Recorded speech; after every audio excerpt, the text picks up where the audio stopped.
Good evening, everybody. I'm Raghavan from Crypto University, and today we'll be looking into this very important topic of blockchain. And it's just going to be a very basic session. It's going to be on more on introductory lines as to why we really need to understand what is blockchain. What are the implications? Like, what is it for y'all in terms of a career, and how Crypto University, Crypto Wire, Crypto TV, how we can help you in your journey with understanding blockchain. Okay, so to begin with, blockchain, the first thing I would like to say is, normally people tend to get confused with the terms blockchain and cryptocurrency. Okay, so they're basically two different things. Cryptocurrency is an application, and blockchain is the main software. Like you'll have the internet, right? And on the internet, you build different kind of applications. So without the internet, you cannot have Google, right? So similarly, without blockchain, you cannot have cryptocurrency. So they are two separate things. So that is the first thing that all of you need to know about. The second thing is, blockchain is a disruptive technology, right? Why is it a disruptive technology? Because it is changing the way things are being done. Now, mainly what is blockchain? It is a digital ledger. Okay. So, and like the other technologies which are gaining prominence. So the same thing had happened when we saw internet coming in, when we saw the introduction of artificial intelligence, machine learning, that it will affect careers, it will affect the industry. So there were always negative reports, things were used. There are always bad actors which get prominence initially.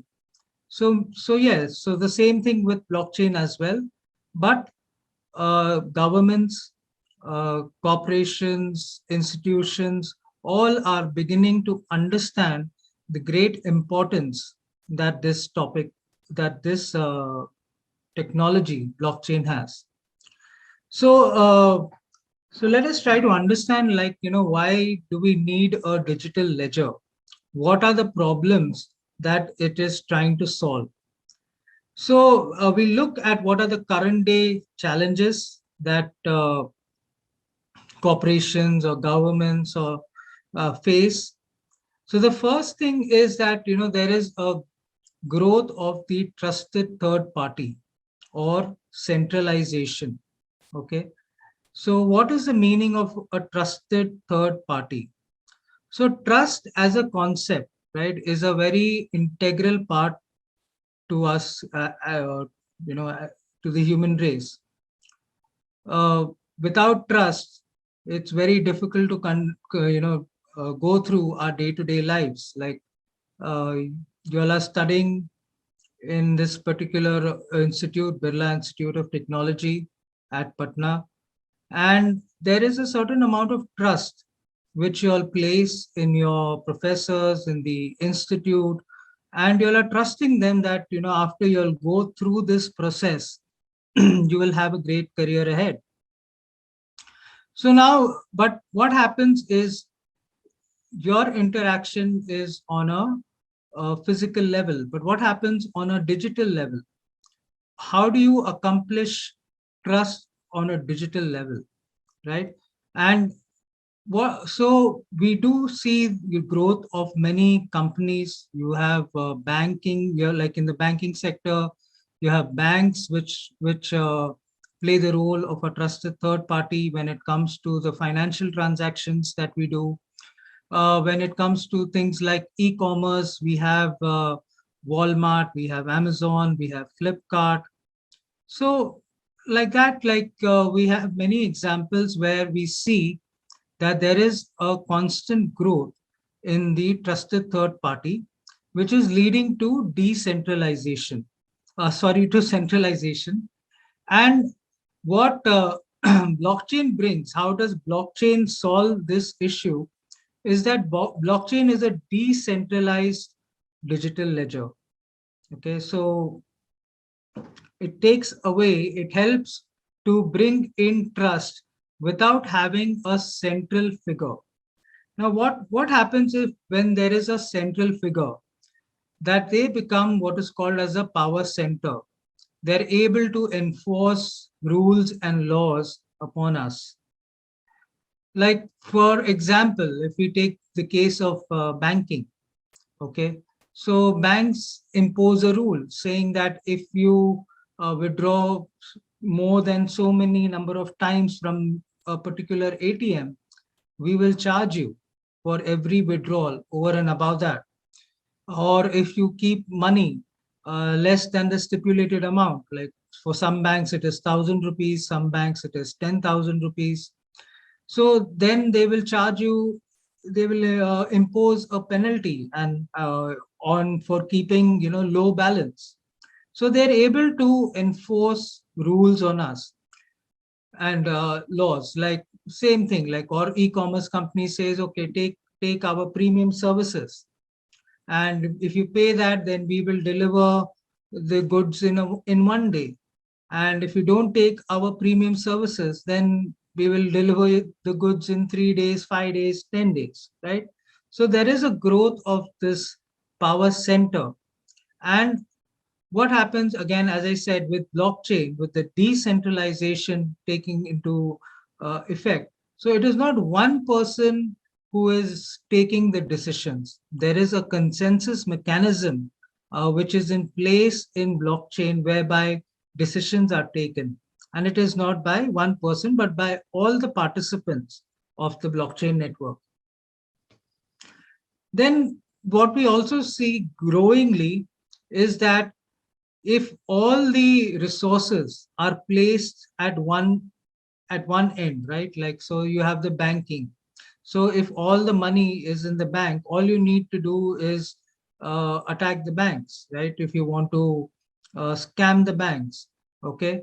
So, and ransomware is a threat which is growing increasingly. Okay, like if there was a survey which was conducted last year, that 70% of the Indian companies have experienced ransomware attacks, and it is growing by the day. These cyber attacks are growing by the day. So how does blockchain help? So blockchain helps to secure by using cryptographic functions. The next challenge is what we see is fraud and manipulation. So we would remember that, there were many scams which came out, and one of those scams was that of a gentleman called as Mr. Nirav Modi. And he was able to get a credit line of over 10,000 crores. Now, why it was a scam is because he was able to do that by just showing a single asset. Okay, so a single asset, or was able to float around through multiple branches and secure credit. Okay, so when it comes to the blockchain, all right, a once the data goes into a blockchain, it cannot be changed. So there is no question of reproducing the same evidence for different transactions. Okay. When it comes to manipulation, so of course this fraud or this scam could not have been carried out unless there was a collusion from people from inside the bank. So, but again, because data cannot be changed, because you cannot, once data is recorded in the blockchain, it cannot be changed. So there is no question where somebody can manipulate you. Another growing challenge with growing population is the time and cost that it takes for transactions so blockchain helps, like suppose if I want to send money from here to my friend in America, and it will take me at least 3 to 5 days to do that. But if I send it over a blockchain, it's just a matter of seconds. Not only will it cut down on the time, it will also cut down on the cost. How does it cut down on the cost? Because in those 3 to 5 days, there are multiple intermediaries through which the transaction flows. So the cost, so because in a blockchain, I can directly deal with my friend directly, right? It's a peer-to-peer network. So because of that, I don't need any intermediary in between to transfer funds to my friend. So it cuts down on the cost greatly, right?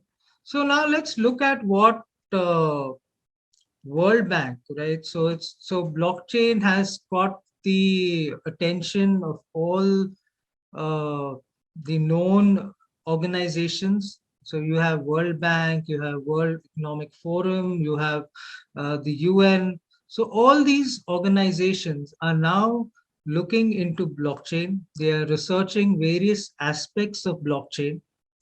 And so similarly, World Bank did conduct a research and came out with its findings in November 2021. What World Bank was researching in this particular topic was that they wanted to see like what is causing the price movement, okay, like or what is the impact of why is blockchain getting so much value? Why are the crypto assets, the digital assets, are able to gain so much value? Like, it's because what has happened is like within the past 3 to 4 years, there has been a huge explosion in the market capitalization of various blockchain related projects and applications.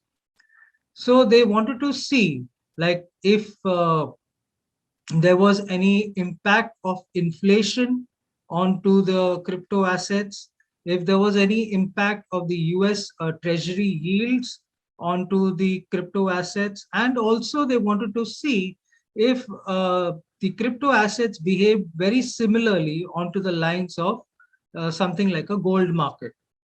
So what they found out was that the crypto market capitalization, this was November 2021, was at US dollar 2.8 trillion.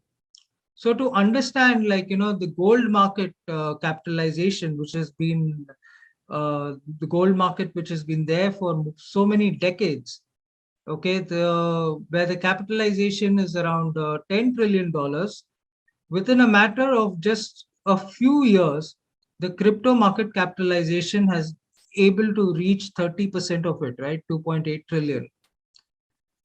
The second thing what they found out was the stable market coin market capitalization. Okay, so this is stable coins help in converting crypto assets to peg them against with a fiat currency. So if you want to move into any crypto asset, you can just move from the stable coin into that crypto asset, or if you want to move back into the fiat currency, you can do it same. They're like, so generally one stable coin is always equal to $1.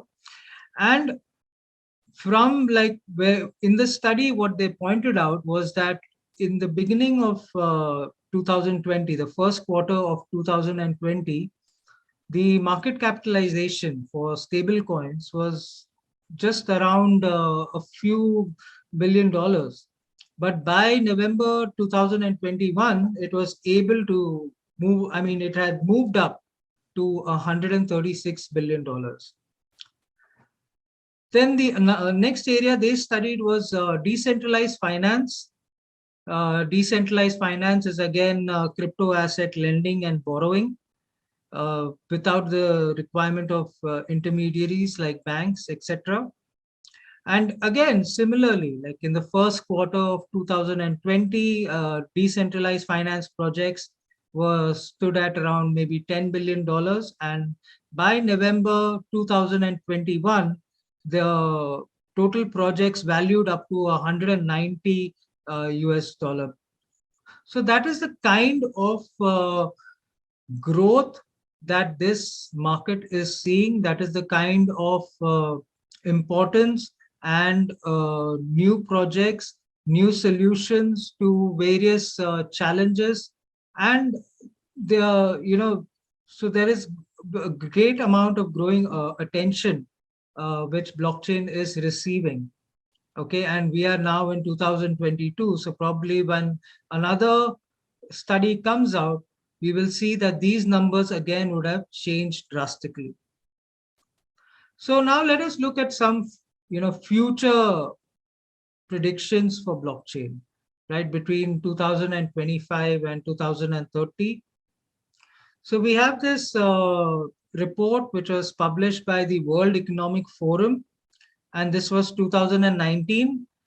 And at that time itself, they found out, that there were product identifiers, medical records, land registries, academic degrees, etc., which were already using blockchain, okay, and distributed ledger technologies. So blockchain is a type of a distributed ledger technology.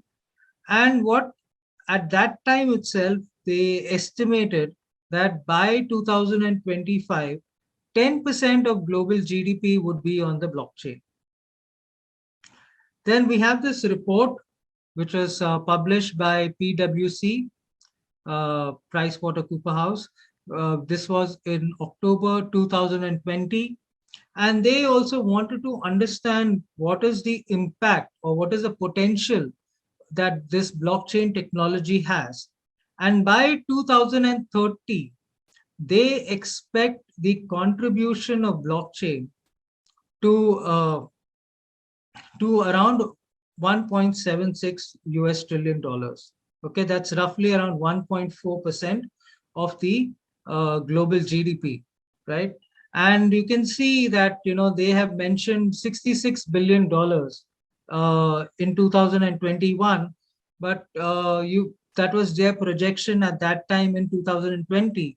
But we just saw the numbers which World Bank came out in November 2021, which all the numbers that World Bank published was far greater than $66 billion. So by 2030, it will not just be 1.76 trillion, it will be a much higher number. And at the same time, they also surveyed several CEOs on what was their top priority, and they had put digital transformation. And so at that time, it was 61%.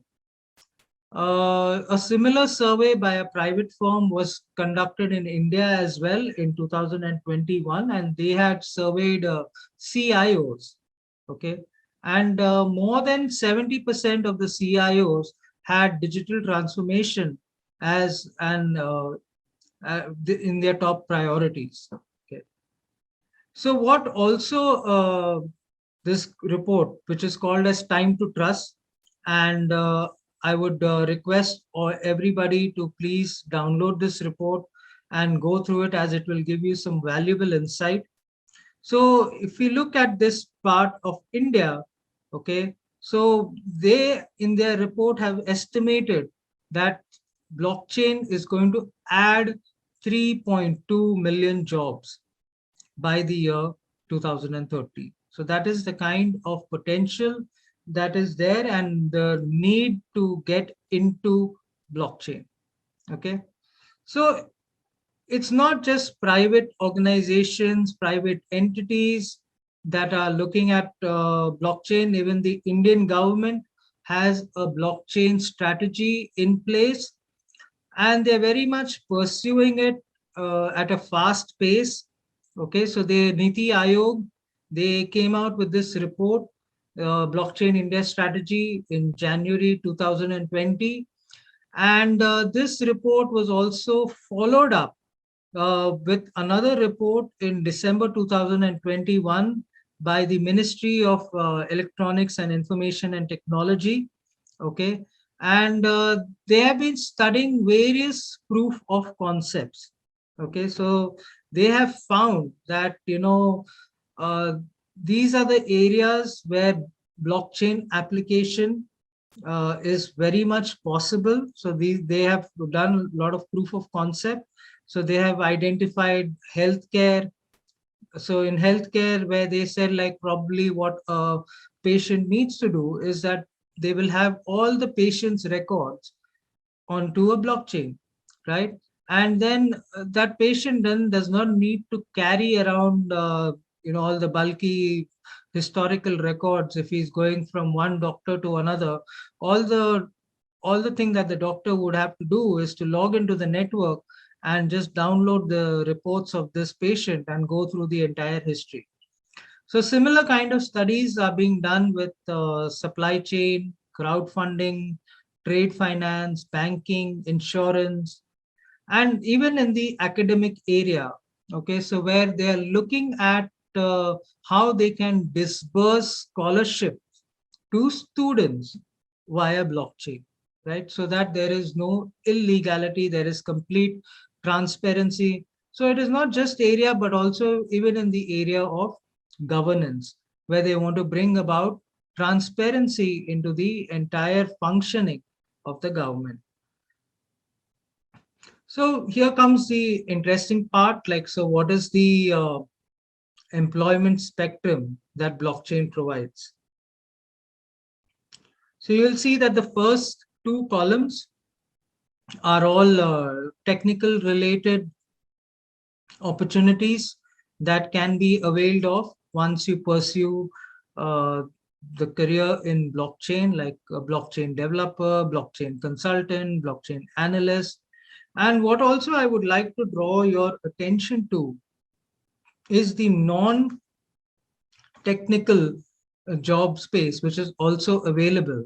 So just to think that, blockchain is only limited to people with a tech background also does not hold much water, because there is also non-tech, which is also equally important. Okay, so we, like, the industry requires blockchain content writers, social people into social media marketing, community managers is a very big thing into any new project. Community managers is one of the first people they hire, and of course trainers and educators, right? Because there needs to be a lot of awareness in the market, because right now, if you talk blockchain, normally people will say cryptocurrency, but this education, this awareness needs to spread, where blockchain is a much bigger thing than just cryptocurrency. So what are the skill sets one need to acquire? So of course, again, predominantly, like whichever area you would be moving into, like if it is into developing of smart contracts, then you would probably need to learn Solidity, Ethereum, uh, to build the entire ecosystem of blockchain. You need some of the coding languages like Java, C++. To be a solutions provider, you would need to understand the blockchain development tools. And for the non-technical people, the last row, where they should understand what are fintech technologies, what is cryptography, information science, and open source programming. So what is the roadmap that we would like to suggest to you all, that you all need to take so that to become a blockchain professional? Okay. So the first stop is basic knowledge. Start understanding what are blocks, what are chains, how does this entire system, what is trust in the system, so what does it mean? And so how does blockchain brings about a trustless system? So that is the starting point. then try to understand like what are the various processes involved in each of the components that are involved in blockchain. Okay. Third is then you can probably look at the application cases. What are the different application cases? Like, as I just discussed one application case in the healthcare industry where the patient does not need to carry the historical data of his illness, right? It can be stored on the blockchain. Similarly, so like that, there are various application cases, various proof of concepts, various areas where blockchain has been applied. So one should go through all these application cases and understand what are the different goals that various businesses or departments or industries or governments or institutions are trying to achieve via blockchain. Next is, of course, like, learn the languages like Java and HTML are the bare minimum starting point if one wants to get into the technical side. And thereby, you start your journey to become a blockchain expert. Also, like, suppose if you're already initiated, but you want to now realign your objectives to blockchain, then you have to understand the process of re-engineering, like of relearning the concepts of blockchain and move on from there, and get into internships, have hands-on experience to understand blockchain development, design, deployment, and thereby for that take specialization courses which will fully equip you to become expert in this area. So how is it that Crypto Wire, Crypto University, and Crypto TV will help you? So Crypto Wire is basically an application which you can download. I will from your Google Play Store or your iOS App Store. Okay, and in the app you will see this Crypto TV as one tab. Now, Crypto TV basically gives you all the news, all information of the latest happenings in the blockchain world. We also are, interviewing various industry experts from time to time. And so you can gain great insights by listening to the interviews of these people who are already deeply involved. Also, they have like education where they educate on, the various concepts which are there in blockchain. So that will help you. And of course, there is entertainment as well, right, which is part of the TV. Coming to Crypto University, so we have carefully curated several courses for you all from global universities, which you all can avail of. There are free courses, there are paid courses. So, the best thing is to start the learning journey by enrolling yourself into whichever course that seems suitable for you at this point in time. And Crypto Wire. What Crypto Wire does is it will give you a one dashboard kind of a thing where you will understand what are the prices of various crypto assets, what is moving them, why is it going up, why is it going down, what is the research saying, what is the information, where are the arbitrage, there is an arbitrage calculator, so where are the arbitrage opportunities, and even lending and borrowing where you can use for gaining yields. So Crypto Bio will help you to give insight. There are more than 500 coins which are being tracked at Crypto Bio. So as I said, like, you can download this. And how Crypto University can further help you by partnering with the institutions like Birla Institute of Technology, Patna. So we conduct programs for faculty and students. For faculty, we conduct the faculty development programs. We collaborate for various areas of research. We also help in setting up blockchain labs and centers of excellence. And we also hold immersive programs at our Mumbai uh, data center. For students, again, as I said, there are several courses and programs which are currently there on the application, which you can avail of. And apart from that, we will be coming up with many more. If you would like to partner with us to conduct boot camps and hackathons, we would be more than glad to collaborate on the same. Also, we help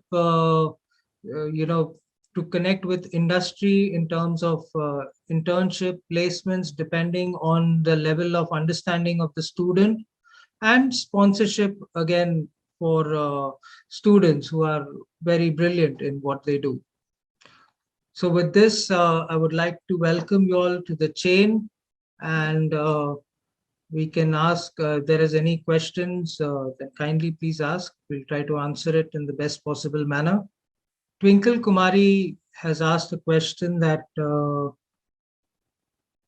is this blockchain good for me? So as I said, you first start understanding, if you're looking in terms of a future prospect, I have placed all the information whereby this industry, this blockchain technology is growing at a rapid pace.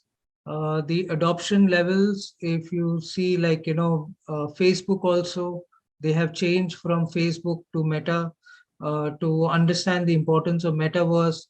All the companies, they're all looking to set up something or the other in the Metaverse.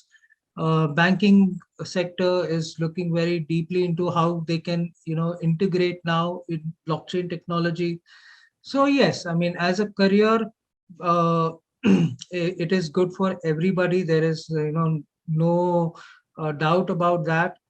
Well, if it is, but on a personal level, what you have to also understand is how well you're able to grasp this concept.